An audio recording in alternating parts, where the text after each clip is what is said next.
Vous êtes sur Télé Sud, heureux de vous retrouver pour cette grande édition du soir. Les titres à la une de l'actualité. Malgré l'entrée en vigueur officielle lundi d'une trêve humanitaire d'une semaine, les combats se poursuivent au Soudan. L'ONU accuse les belligérants de la souffrance de la population. Dans ce journal, un invité, Alexis Mohamed, conseiller du président de Djibouti. Avec lui, nous évoquerons le rôle de son pays dans la recherche d'une paix durable au Soudan. Menacé d'inéligibilité, l'opposant et candidat à la présidentielle Ousmane Sonko annonce son prochain retour à Dakar. À la tête d'un convoi populaire, il a appelé mercredi ses partisans à investir la capitale sénégalaise pour protester contre le pouvoir. Et puis ce rapport des États-Unis qui dénonce une cyberattaque d'ampleur parrainée par la Chine.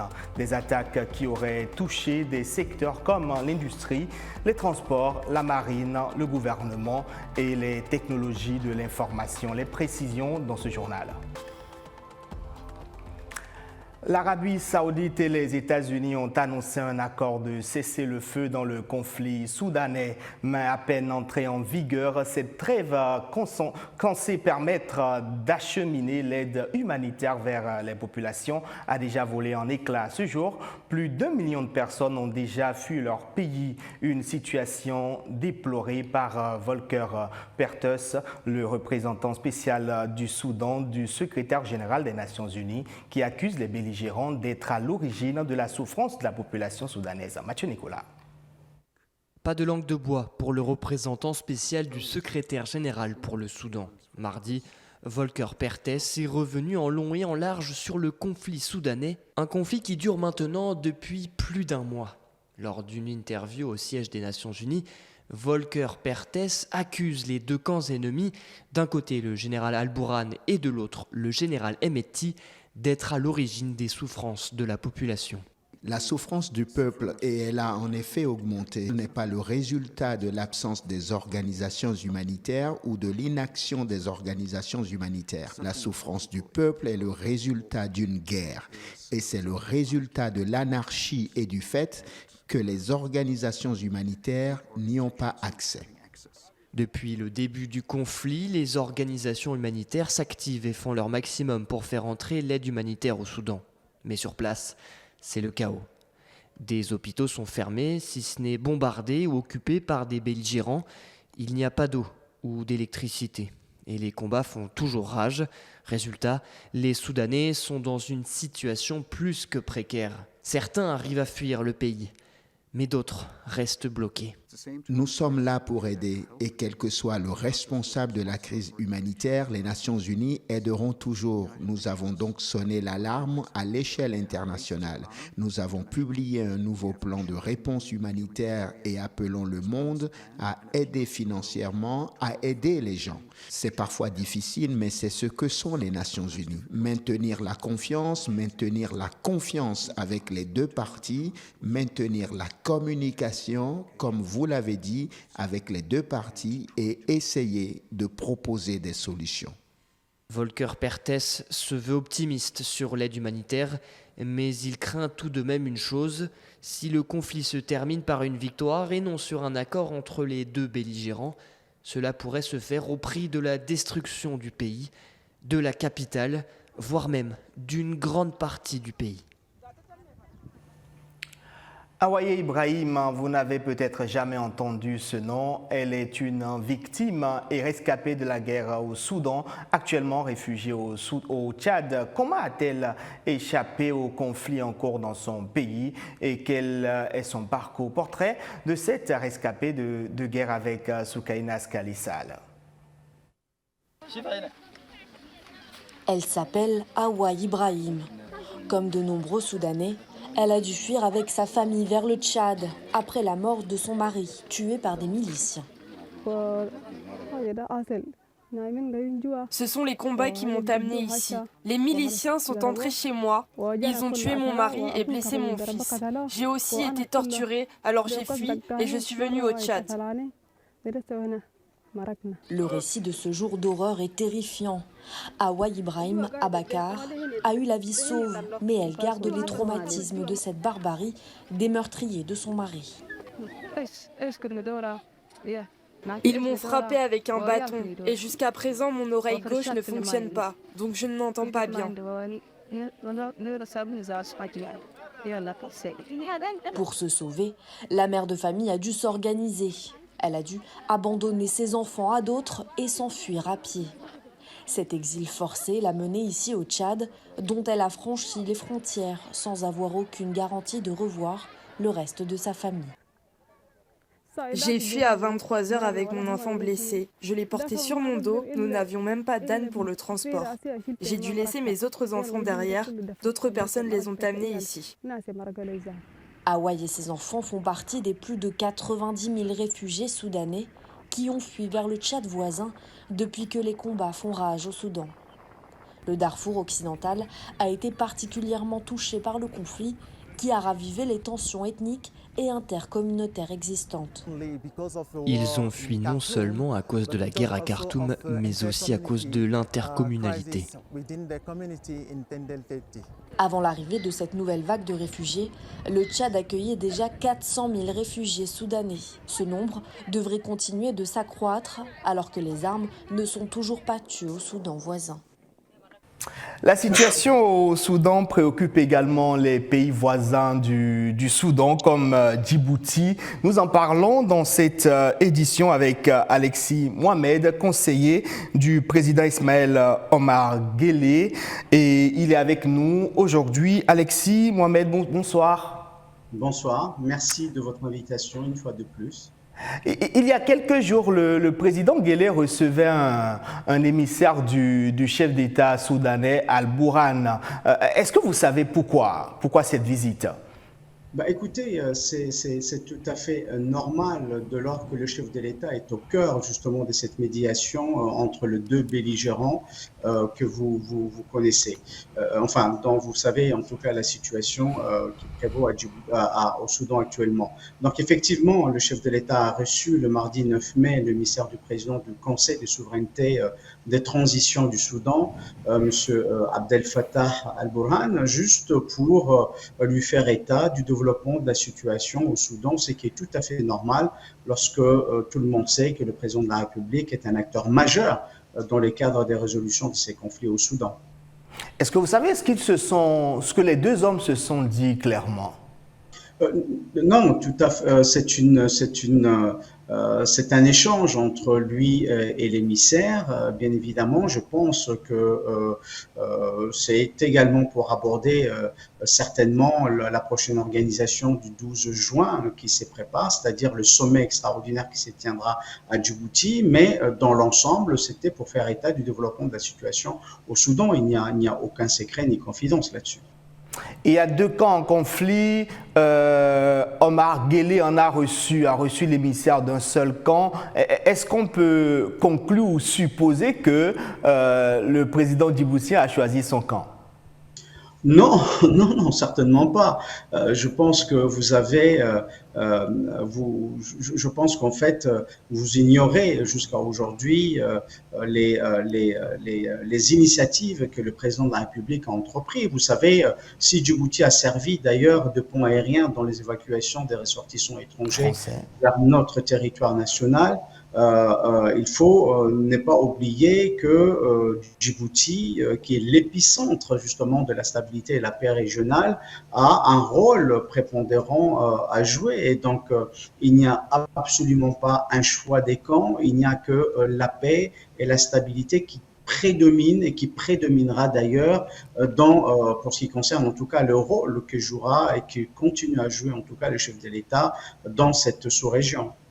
Vous avez évoqué des actions que le président Guelleh aurait posées dans la résolution de cette crise. Parlez-nous-en, quelles sont ces actions qu'il a eu à poser ? Mais écoutez, de toute façon, c'est comment dirais-je, les actions en tout cas qui sont menées à travers différents acteurs, notamment le président de la République, mais aussi le Kenya, mais aussi également d'autres pays de la région, et notamment les pays qui composent l'IGAD. C'est une synergie d'ensemble. Je pense qu'il n'y a pas d'action de chacun, c'est une action commune.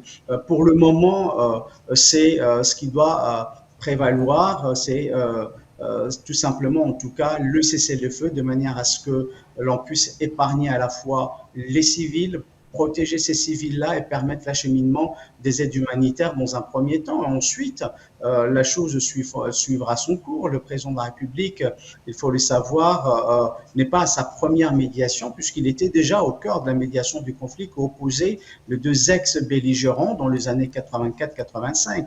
Donc, son rôle est reconnu, son leadership régional est reconnu, à la fois par le pays de la région et de la sous-région, mais également par la communauté internationale. Tellement d'appels au cessez-le-feu, tellement de médiation, mais aucun des deux camps ne dépose les armes. Vous, ou le président Guelleh, que proposez-vous essentiellement pour parvenir à la paix? Écoutez, de toute façon, le sommet extraordinaire qui aura lieu le 12 juin sera une étape, en tout cas, qui sera, de mon point de vue, favorable à l'obtention également de la pérennisation, en tout cas, d'un cessez-le-feu. Bien évidemment, aujourd'hui, il y en a, bien que qu'il soit assez précaire, mais le sommet du 12 juin sera en tout cas une étape cruciale pour permettre à tout le monde de revenir à la raison, parce qu'il ne faut pas oublier que dans ces conflits, c'est d'abord des civils qui en payent les frais. Donc, les chefs d'État qui participeront à ce sommet du 12 juin entreprendront, ou du moins proposeront des initiatives qui permettront à une issue favorable pour tous. La résolution de cette crise ne passe-t-elle pas aussi par la remise du pouvoir aux civils, par exemple?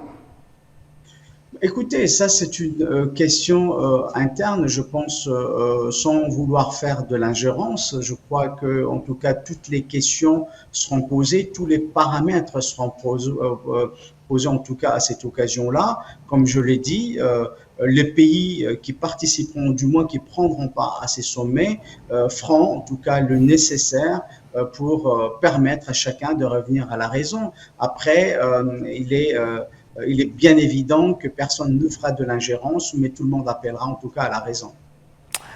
Alexis Mohamed, merci d'avoir accepté notre invitation. Je vous remercie beaucoup. Je rappelle que vous êtes le conseiller du président djiboutien, Ismaël Omar Guelleh. Tout à fait. Merci bien. Au revoir. Au revoir, monsieur.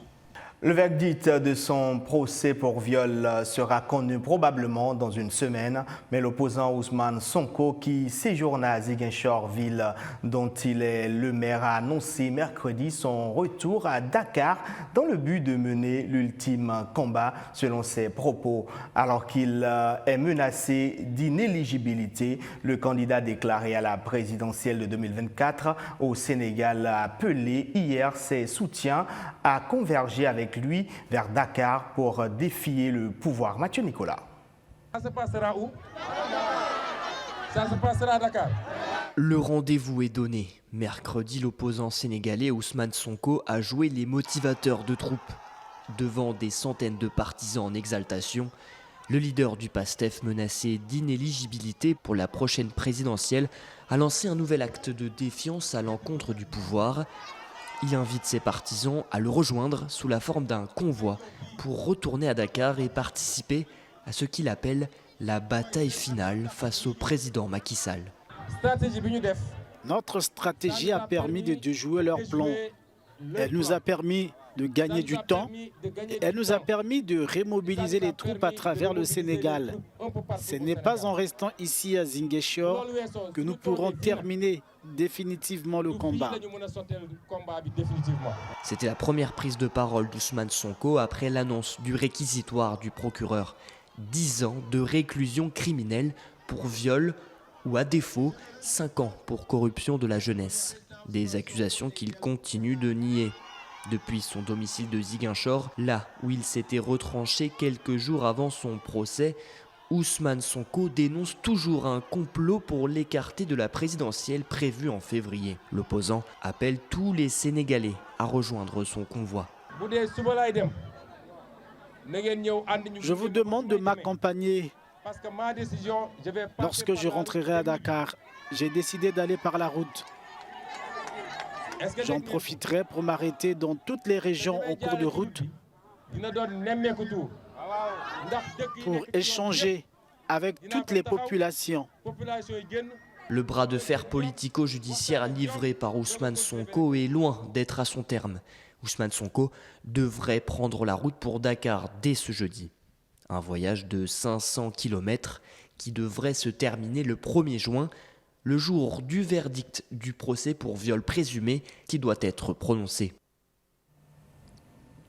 La Corne de l'Afrique vit des heures sombres depuis 3 ans. Cette partie du continent est frappée par une sécheresse record. La situation inquiète l'ONU qui a lancé une levée de fonds pour éviter la famine dans la région. Laurent Leleu.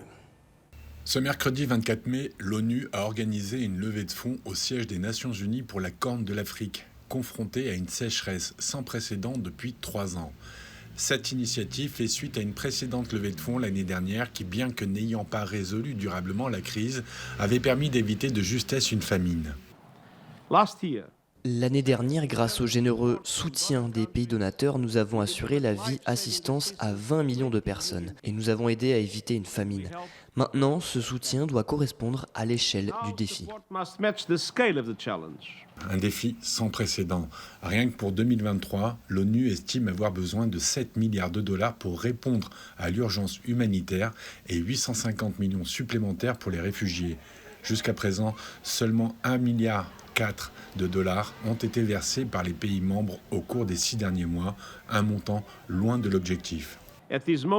En ce moment de difficulté et de danger pour le peuple de la Corne de l'Afrique, nous ne pouvons pas rester les bras croisés. Agissons ensemble maintenant, avec une plus grande urgence et un soutien beaucoup plus important. Cette mobilisation financière vise à assurer la survie des populations touchées, à leur apporter assistance et à leur redonner espoir pour l'avenir face à une crise climatique à laquelle elles n'ont pas contribué. Nous devons agir maintenant pour éviter que la crise ne se transforme en catastrophe. Ne vous y trompez pas, l'action fera toute la différence. Il est maintenant temps pour nous tous de répondre à cet appel. Un appel qui a suscité une réponse encourageante avec 2,4 milliards de dollars de dons récoltés en seulement 3 heures. Les États-Unis, le Royaume-Uni et les pays européens ont fait preuve d'une générosité particulière.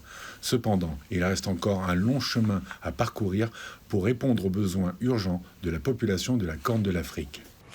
Au Congo-Brazzaville, le premier module de la centrale hybride thermique d'Ipfondo a été mis en service par le président Denis Sassou Nguesso. L'infrastructure, tant attendue d'une capacité de 3,4 MW, permettra aux habitants du chef-lieu du département de l'Ikwala et ses environs d'accéder à l'électricité. Louis-Marcel Satou pour le reportage. En séjour de travail à Imfondo, dans le département de la Likwala, le chef de l'État Denis Sassou Nguesso a inauguré le premier module de la centrale hybride thermique solaire de la dite localité. Financé par le budget de l'État congolais et d'une capacité prévue de 3,4 MW, le projet dans son ensemble est réalisé en 4 lots distincts et mis en œuvre par Procob, une filiale de la société belge Contra ABC. La mise en service du premier maillon de l'électrification de ce département, matérialisé par cette centrale thermique, sera bientôt complétée par une centrale solaire photovoltaïque, souligne le ministre de l'Énergie et de l'Hydraulique, Émile Ouosso. Cette centrale thermique sera bientôt complétée par une centrale solaire photovoltaïque. Il est assigné à notre société d'électricité de réaliser le lot numéro 4, la réhabilitation et la densification du réseau basse tension et éclairage public.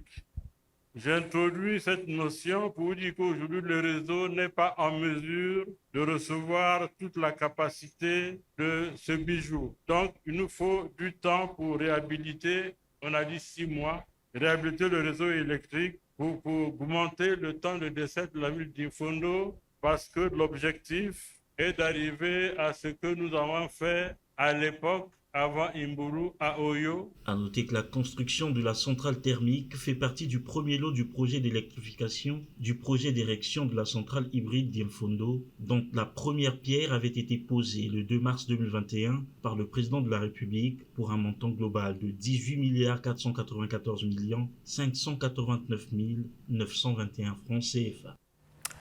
À présent, le reste de l'actualité réalisé par Noël Ndong et Ahmed Chignio.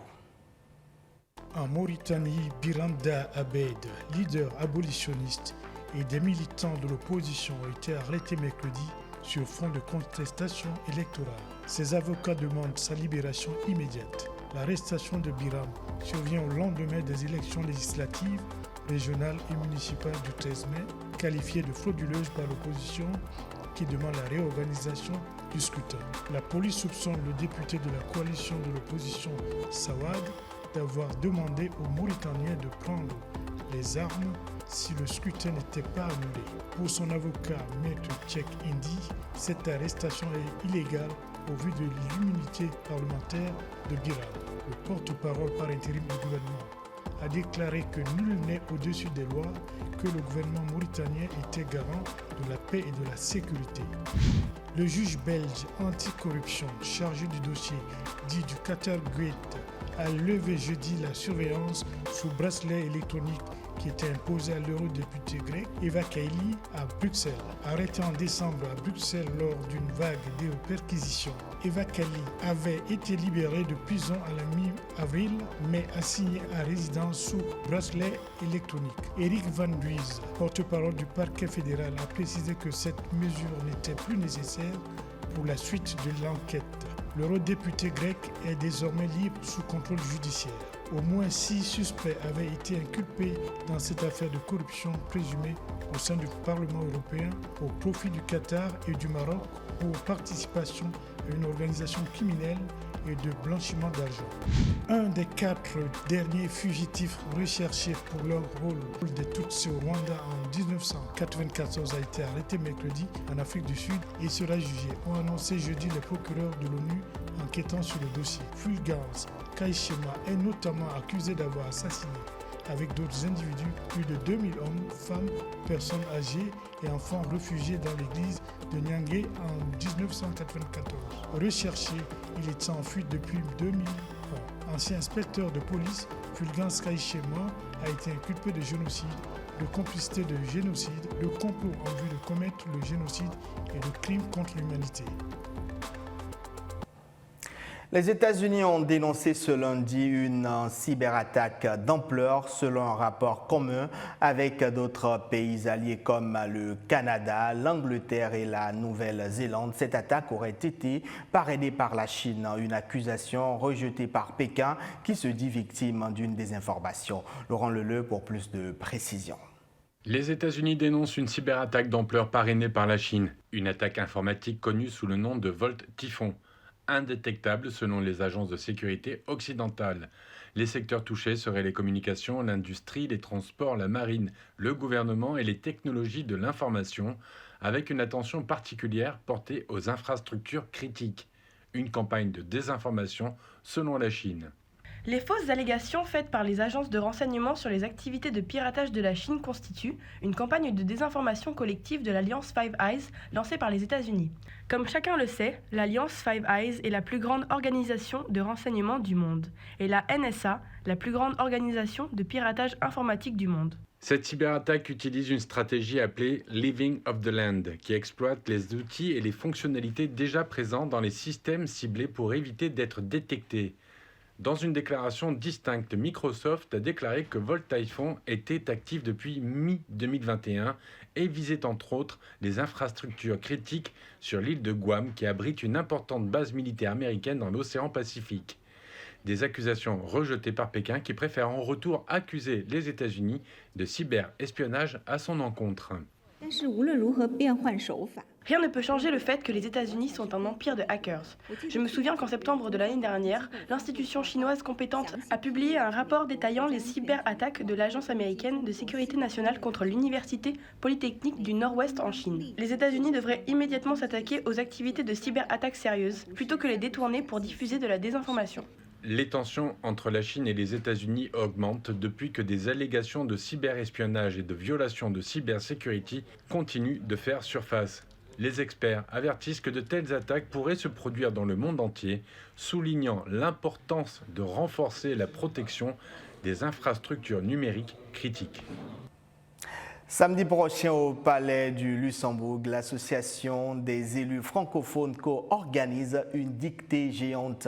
L'événement en est à sa 3e édition et cette année, l'association veut faire de cet événement un symbole d'unité nationale et de cohésion sociale. Je vous propose d'écouter Rudy Kazi-Matsika, le délégué général de l'association des élus francophones. Il était l'invité de notre journal ce matin. Cette dictée, elle parachève notre engagement transpartisan en sa capacité de prendre en fait des élus, de prendre la dictée qui est donc un exercice qui nous rappelle notre enfance, mais qui est aussi un exercice qui valorise la culture, qui valorise l'intelligence, et de mettre donc ces élus dans ce cadre, dans ce milieu, ce qui a la capacité, au travers d'un temps récréatif, de faire en sorte que les élus puissent se regarder simplement comme des gens qui font pour la nation et qui ont tout intérêt à composer ensemble et à ce moment précis, samedi en tout cas, de faire entre guillemets l'exaltation de la beauté de la langue française, de ses subtilités, de sa profondeur et de sa capacité à unir non pas seulement les Français, mais aussi les peuples, faut-il le dire au travers de la francophonie. Nous sommes à la fin de ce journal, heureux de vous l'avoir présenté. Prenez soin de vous et à demain. Au revoir.